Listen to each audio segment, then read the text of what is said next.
Pot lebih ada besar. Okay, just three. Okey, okey. And 5,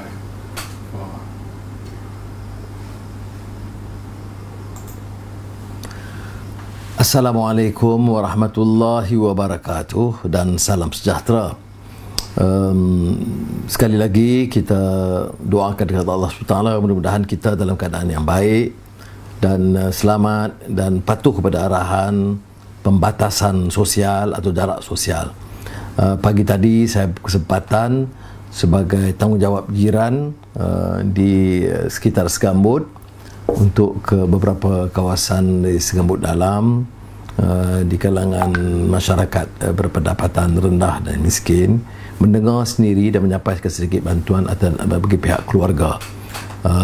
Kalau di Port Dickson itu tanggungjawab yang rasmi sebagai ahli parlimen, tapi yang ini sebagai tanggungjawab jiran tetangga. Yang saya dengar keluh kesahnya itu banyak. Pertama, yang bekerja dan diberhentikan. Kedua, yang berniaga sebagai penjaja, pembuat kuih dan juga catering kecil-kecilan, perniagaan nasi lemak yang tak dapat meneruskan perniagaan seperti biasa. Untuk minggu pertama mereka dapat bertahan, tapi untuk minggu kedua, ketiga nampaknya sangat terkesan. Bantuan kami hanya ala kadar. Saya doakan mudah-mudahan dapat kita selesaikan masalah dengan segera dan minta supaya kalangan atasan ini lebih prihatin tentang masalah yang di bawah.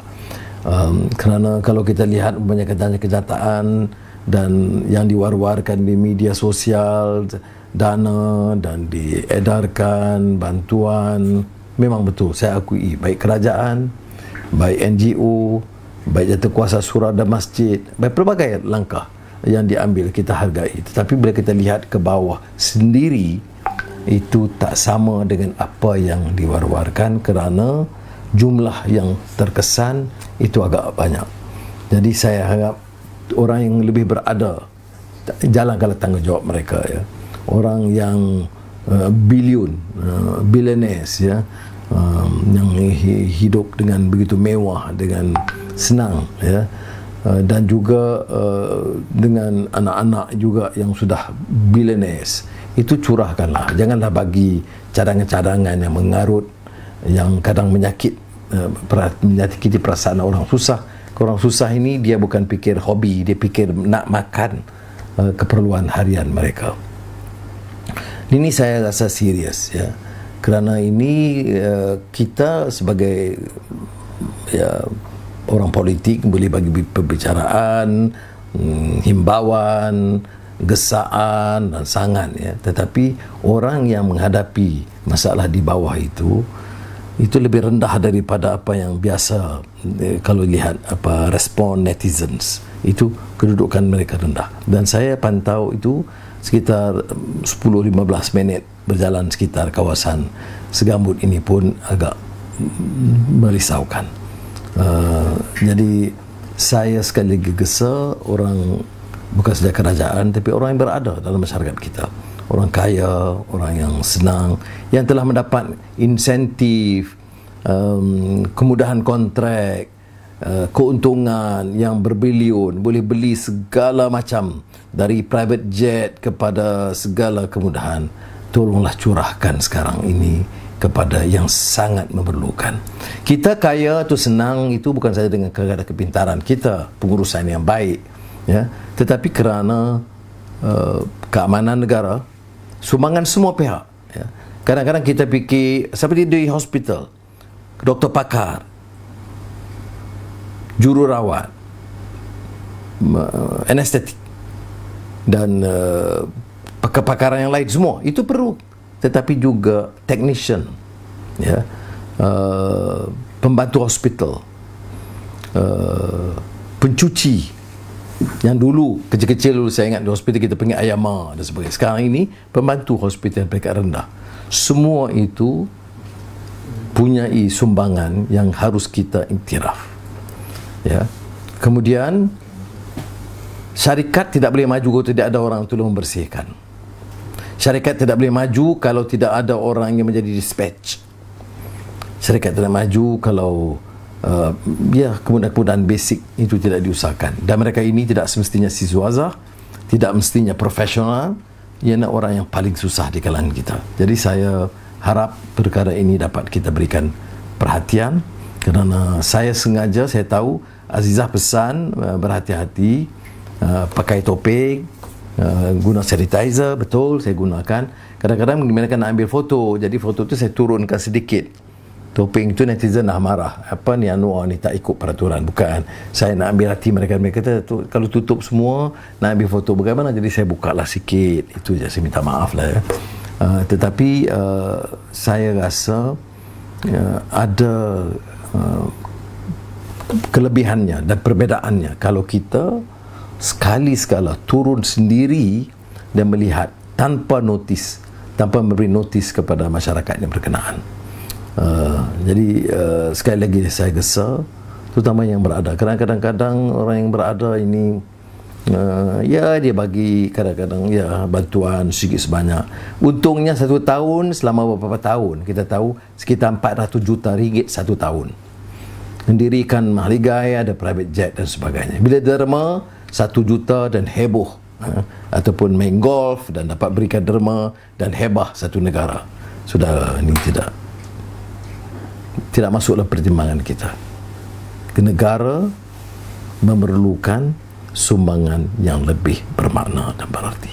Pengalaman saya tadi itu, walaupun bukanlah perkara pertama kali, tapi dalam keadaan sekarang tu saya digesa jangan mudah-mudah ya ke kawasan itu. Tapi saya fikir susah juga, sukarelawan yang banyak itu mengajar saya. Saya ingat bagaimana puluh ribu sukarelawan yang turun ke gelanggang. Sebahagian besar tu tak diketahui pun. Setengah-setengah tu heboh dalam media sosial ya, memang terkenal dan kadang-kadang penuh dengan leteran, oh inilah orang tak buat beginilah, patut begini ya, terkenal sedikit kumpulan kecil. Tetapi jangan lupa puluhan ribu yang lain itu bekerja tanpa nama, tanpa diketahui. Baik dari Perlis sampai ke Jatuhkuasa Surau, di kampung di Cerok Putih ke Cerok Tok Kun ke, ataupun di ada saya ingat di Puan Agnes di Lawas umpamanya ya. Yang dulu sangat prihatin tentang masalah kesihatan, sekarang ini bertungkus lumus mencari dana untuk membeli beras kerana banyak keluarga tidak punya cukup beras keperluan harian. Baik.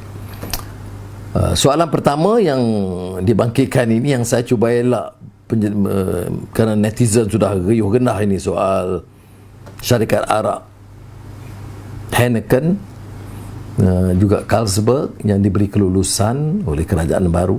Ini bukan, ini menarik ya, kadang orang salah faham. Wah, dia guna tengok tegas, kita beri kebenaran tapi kita tidak tahu, sekarang kita tarik balik. Saudara, dia bukan tarik balik, dia batalkan sementara masa kawalan ini.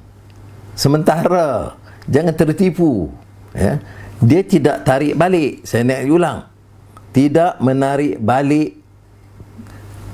Ya, saya tidak mau bagi pandangan dulu ni ya. Saya cuma nak tunjuk kadang politik ini guna agama tetapi tidak semestinya konsisten.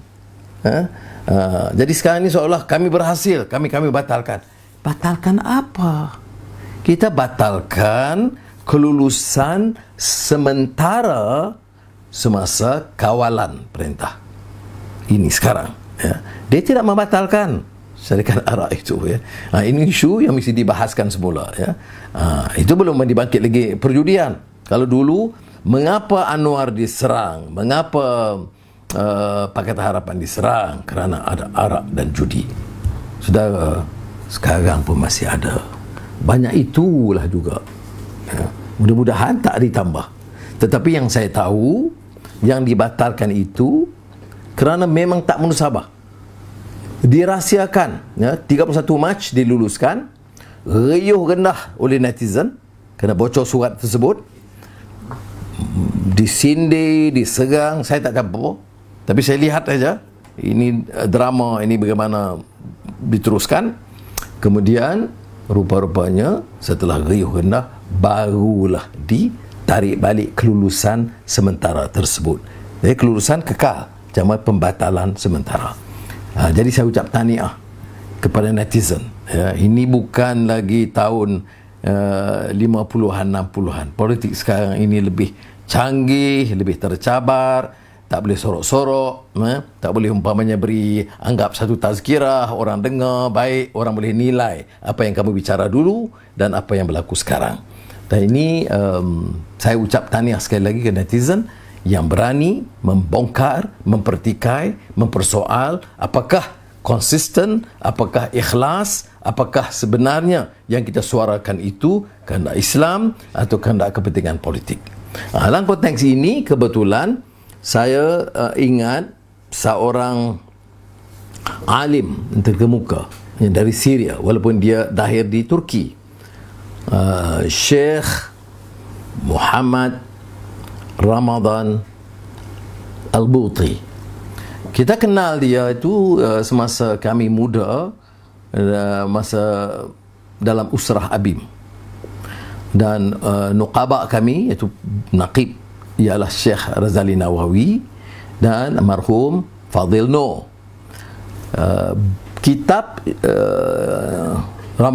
Syekh Ramadan Al-Buti almarhum ini, Fiqhus Sirah, adalah teks kami pada masa itu, ya. Yang maknanya siapa yang menjadi anggota wajib membaca Fiqhus Sirah adalah bahasa Arab, dan terjemahan ketika itu bahasa Indonesia yang kita gunakan sebagai teks untuk mendalami pengetahuan tentang sirah Rasulullah SAW dan pengajarannya dalam konteks semasa keistimewaannya. Saya baru ini disampaikan juga satu khutbah dari Syekh Ramadan Al-Buti ini yang pelajarannya tentu di Universiti Al-Azhar, kerana itu masa itu tetap satu universiti Islam yang terkemuka sehingga ke ijazah kedoktoran. Kemudian beliau menjadi dekan di Universiti Damsyik, menjadi seorang alim terkenal di dunia Arab, di dunia Islam, dan malah pernah diangkat sebagai salah seorang tokoh dalam Akademi Oxford kerana pahamannya dan perspektif pandangannya yang lebih luas, tapi terikat dengan dasar seperti kita sebut Islam dan pengetahuan yang mendalam tentang sirah Rasulullah sallallahu alaihi wasallam. Saya minta saudara teliti khutbahnya yang disampaikan, iaitu oleh Syekh Muhammad Sa'id Ramadan Al-Buti. Syekh Sa'id Ramadan Al-Buti dalam khutbahnya menyebut, ya, wa idza humul yaum yuftuna bi ibaha wa idza humul yaum yuftuna bi ibahatiha yuftuna bi sihhatiha yuftuna bi jawaziha wa natasaalu ala hunalika dalilan ghaba ankum bil ams wa araftumuhumul yawm wa araftumuhul yawm wa min thamma ghayyartumul hukm. Itu soalan, ya, maksudnya dalam khutbah Muhammad Sa'id Ramadan Al-Buti, wa idza humul yawm yuftuna bi ibahatiha, pada hari ini mereka menghalalkannya, mereka hari ini memfatwakan boleh atau membolehkannya. Kami ingin bertanya, kata Sayyid Ramadan, kepada kelompok ini, hunalika dalilan ghaba ankum bil ams, apakah dalil-dalil ini tidak kamu jumpa waktu dahulu dan kamu baru dapati, wa araftumuhul yaum wa min thamma ghayyartumul hukum, dan kamu baru dapati pada hari ini lalu kamu mengubah hukumnya. Dengar betul-betul ni, ya. Hari ini kamu halalkan, kamu fatwa kata boleh. Ini maknanya berbeza daripada apa yang kamu jumpa dulu. Jadi dia tanya kepada kelompok ini, dalil ini kamu tak tahu ke masa dulu? Tak jumpa ke dalil itu? Atau kamu baru dapati hari ini lalu kamu ubah hukumnya. Itu soalan dia. Soalannya, jawab Sayyid Ramadan lagi. La, al-hukmu huwa wad dalil huwa walakinnal maslahata siyasiyata hiya allati ikhtalafat. Tidak, la. Hukumnya sama, al-hukmu huwa wad dalil, dan dalilnya tetap sama. Huwa walakinnal maslahata siyasiyata, yang berubah adalah cita-cita, maslahah siasah, maknanya kepentingan, maslahat politik mereka. Walakin, ingat, yang berbeda apa dia? Maslahat siyasiyata hiya allati ikhtalafat. Itu ialah kepentingan politik semasa yang berubah. Ini sekadar pandangan atau khutbah Sayyid Ramadan Al-Buti dalam khutbahnya. Saya cuba baca dalam teks Arabnya. Belum, saya mengaji di sekolah Inggeris, Malay College Kuala Kangsar. Jadi tapi itulah maksud dia.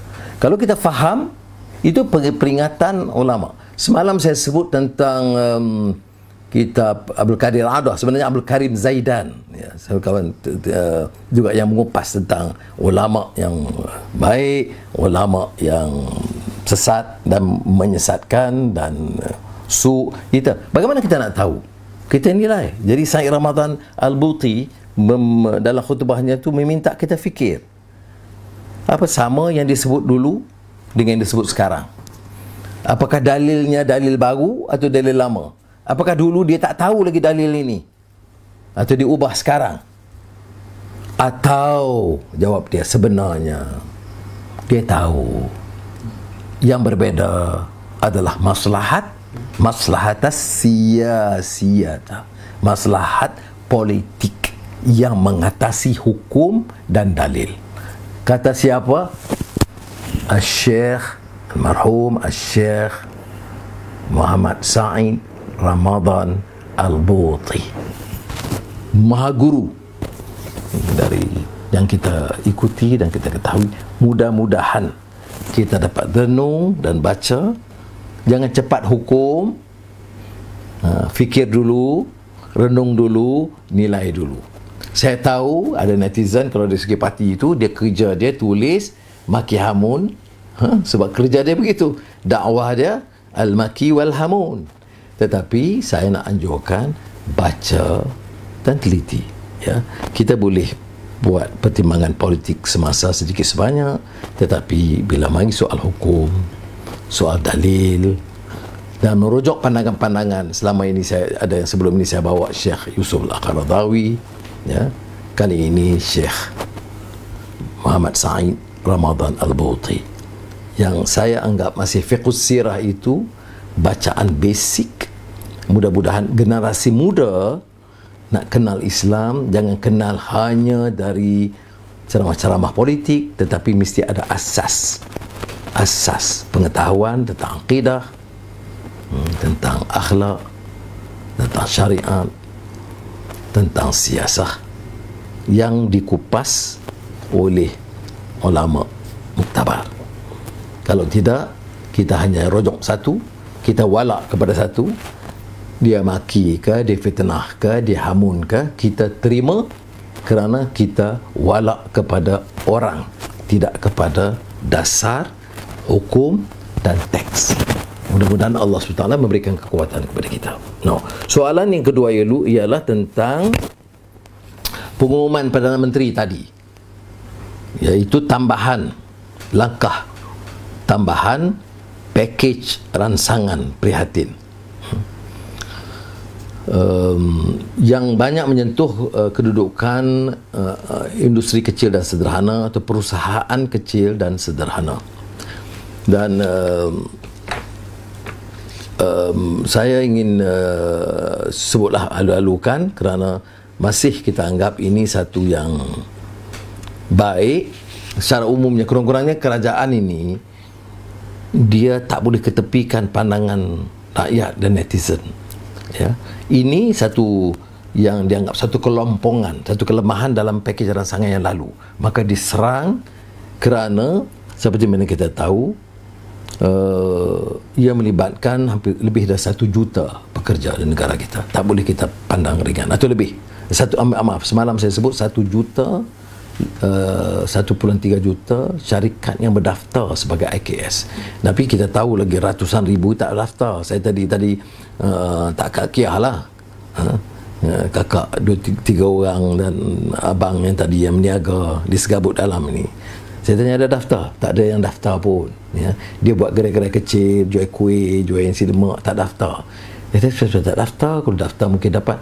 Dari manalah nak daftar tu sendiri, kami ni siapalah nak tengok, nak pergi pejabat pun susah, orang tak pandang. Saya kata tak, ada pegawai yang akan prihatin dan baik, tidak semuanya sombong.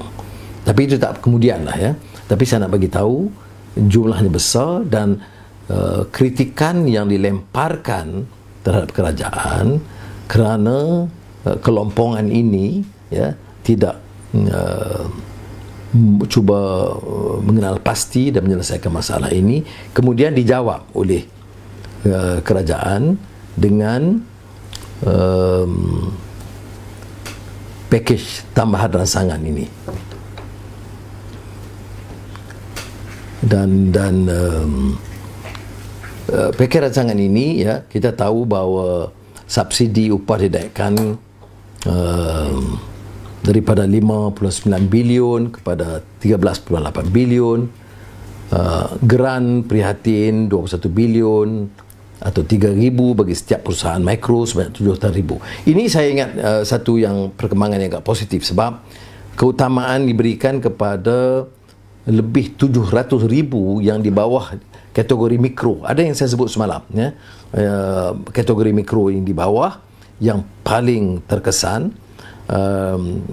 Kemudian ada juga pemansuhan kadar pembiayaan sebelum ini 2%, skim kredit mikro BSN 500 juta, syarikat GLC pengecualian bayaran sewa, pengecualian pemilik premis swasta. Itu kalau buat maka diberikan potongan diskaun sewa, kemudian bayaran levy bagi pekerja asing 25%. Dan ini saya tolong rumuskan ini pandangan Perdana Menteri yang orang kata saya tak ikuti. Jadi saya ikuti, saya bantu untuk memberikan penjelasan tentang langkah yang dianggap positif menyahut tuntutan dan gesaan netizen selama seminggu yang lalu ini kerana kelompongan. Malah lebih daripada seminggu. Jadi minggu lalu Menteri kata kita akan umumkan, kita umumkan. Adalah pengumumannya juga, ya. Jadi kita terima, cuma kita harus tahu bahawa ada kekurangannya yang harus diberikan perhatian, ya, bahawa cara keseluruhannya dengan krisis ekonomi berlarutan dari COVID-19 ini akan menyebabkan pendapatan kerajaan akan terjejas parah. Walaupun saya fikir kajian Bank Negara itu agak masih lumayan lah, positif lah, ya. Kalau ada kesemelesetan dianggap rendah, walaupun seluruh kajian lain termasuk Bank Dunia akan lebih rendah daripada itu. Tetapi kita ada masalah makro yang besar yang mesti ditangani, ya, iaitu bagaimana menjana pertumbuhan, ya. Sebab itu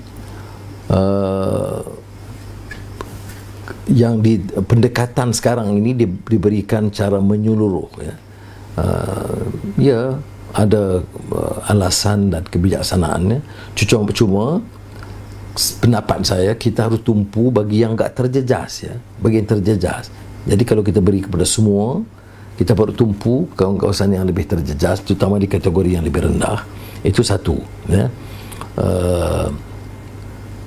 Dan ini termasuk yang dianggapnya non-essential, kerana dia tak termasuk dalam yang essential, jadi dia tentu tidak dapat menjalankan operasi, tidak produktif, ya. Jadi kita harus juga lihat secara khusus yang lebih targeted supaya kelompok ini juga diberi pendekatan. Saya lihat umpamanya ada beberapa masalah kecil-kecilan dibangkitkan, umpamanya macam penjara ya. Kebiasaan penyelesaian ini saya bimbang tentang AKS ni, dia sebut dulu Parkinson's Law. Apa dia Parkinson's Law? Ada masalah tubuh jawatankuasa. Ada lagi masalah jawatankuasa penyelaras, coordinating committee. Ada penyelaras, ada masalah lagi tak selesai. Dulu kalau ada masalah ikan, lembaga ikan, atau kemudian maju ikan, kemudian LKIM. Peternak, maka jadi maju ternak. Kemudian peladang, maka lembaga pertubuhan peladang. Baik. Kemudian ada masalah, kita selaraskan. Okey, jawatankuasa penyelarasan. Masalah lagi, kita ada jawatankuasa tertinggi menyelaraskan, Super Coordinating Committee. Ada masalah lagi, kita angkat menteri koordinator, menteri kanan yang akan menyelaraskan. Ya. Tapi tak semuanya begitu, sebab ada hal yang boleh kita selesaikan segera. Ini penjara, ini dah bincang puluh tahun. Tanya saya 5 minit saya boleh penjelasan. Dia dah di situ. Tanya ketua pengarah penjara, dia tahu. Benda yang kecil-kecil ini, yang anak muda 16 tahun curi jin, duduk tunggu 6 bulan nak dapatkan kes mahkamah. Dan seperti mana saya sebut, magistrate pun walaupun belajar di Universiti Islam umpamanya, ya kadang-kadang dia faham peraturan hukum kecil, dia tak faham konsep keadilan lebih meluas. Umpamanya kalau dalam Islam yang mencuri bawa Sayyidina Umar, mengapa ditangguh hukuman hudud? Ya? Mengapa umpamanya orang yang mencuri itu tidak dipotong tangan, tetapi orang yang tak bayar gaji potong tangan? Kita dah tak pernah nak dapat kena tekan orang yang kaya tak bayar. Yang dia kira yang dia bawa. Dan hukuman maksimal. Itu yang kadang saya rasa lemas betul. Kalau orang bawah ini susah nak dapat jaminan. Maaflah saya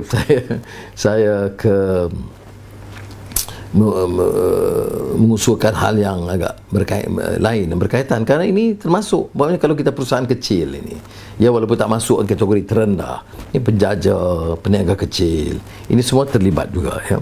Kemudian subsidi upah kan dinaikkan dengan begitu tinggi, tetapi naik maknanya alhamdulillah sekitar 134%. Mana naik, betul. Tetapi ia hanya melibatkan sekitar 20 hingga 30% kos operasi syarikat.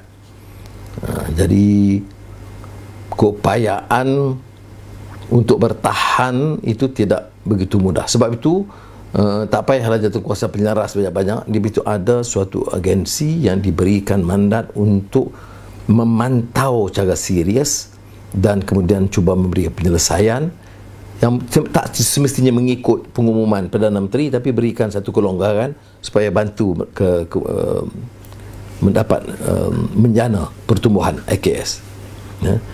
Kemudian pinjaman tanpa faedah 500 juta di bawah BSN harus ditambah kerana jumlahnya itu hampir 1 juta perusahaan kecil dan sederhana. Jadi itu yang juga diminta ditambah, dan saya kebetulan ini juga yang dituntut oleh Dewan Perniagaan Islam juga ya, dibangkitkan. Kemudian yang persatuan SME yang lain itu juga memikirkan kita selesaikan masalah mikro, okey, dan menengah dan atas. Dia begini ya, dia mesti targeted, cuba juga selesaikan 2-3 yang termasuk yang besar. Walaupun saya umumnya lebih senang kalau kita perhatikan yang bawah dulu. Tapi masalahnya ialah kerana ia melibatkan kedudukan pekerja. Kalau setengah syarikat itu dia pekerjaannya ratusan orang.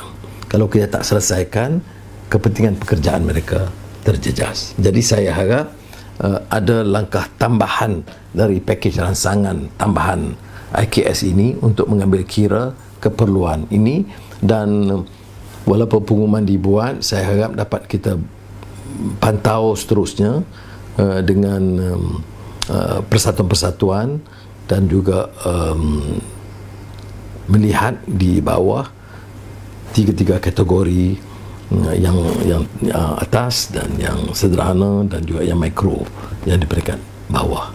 Dan mudah-mudahan kita dengan cara sedemikian kita boleh cuba menyelesaikan sebagai benda masalah. Saya ucap sekali lagi terima kasih. Wassalamualaikum warahmatullahi wabarakatuh.